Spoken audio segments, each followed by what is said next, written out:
Welcome. So we're going to do a quick overview of new right as a pure theory methods as part of paper 1 and paper 3.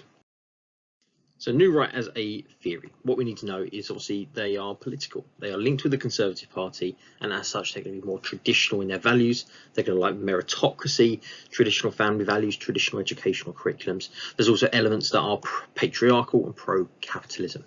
They're also what we'd also call anti-state. So again, they believe people should be self-sufficient rather than relying on state welfare, and this is the same in terms of family and education. That people should be independently successful for their own failure and own success, and again shouldn't rely on the state welfare for support. Now, as a theory, they are right wing, so they're associated with the traditional conservative values: status quo, tradition, tough on law and order. They emphasize low income tax and less dependency on welfare.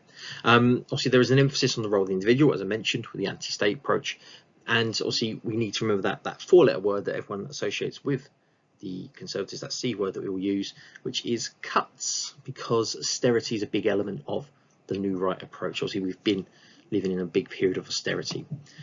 Politically, as the timeline goes, they've been in power from 1979 to 97, from 2010 to 2015 part of the coalition, 2015 to 19 with the change in between three prime ministers, and obviously recently we're in the 2019 Boris era, which is currently where we stand. The reason we are looking at new right as a theory, as I said, they're not political, but the fact that over the last 40 years they've been in power for 28 of them, and what that means is a lot of the policies, decisions and approaches they take have impacted all avenues of societal life. So that's why we need to look at them, because they are quite influential on what we've been looking at. So just a quick reminder of the theories, the policies and where they have come from. So between 1979 and 97 we saw the traditional new right under Margaret Thatcher, and we saw policies like vocational education, Education Reform Act. We saw stuff like Section 28, which was obviously the banning of promoting homosexuality or same-sex relationships in any variety or form. Again, very traditional educational elements. A lot of the marketisation forces coming in. We saw the Health Service Act, which kind of reduced public sector healthcare, homes and nursing homes, and obviously privatised a lot of the industry.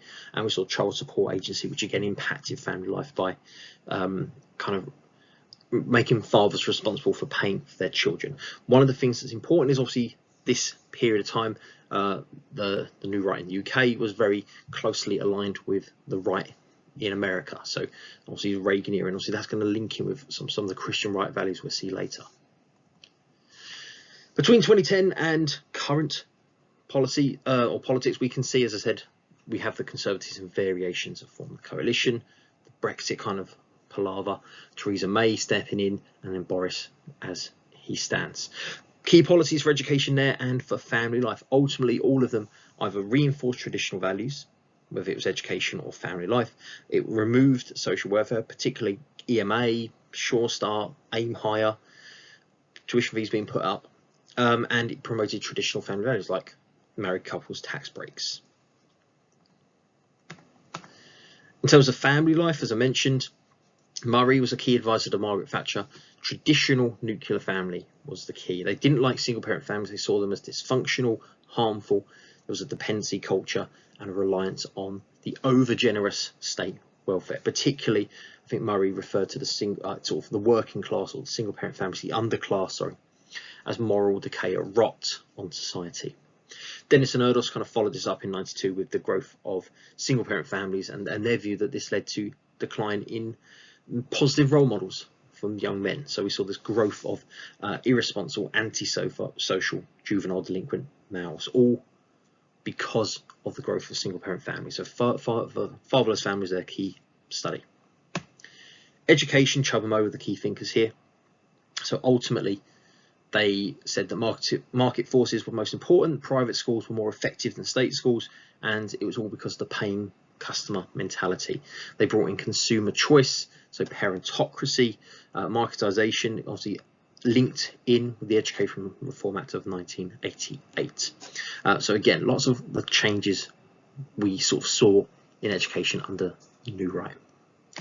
And within beliefs, we study the Christian right, or obviously the Christian right as a sort of political influence on governments.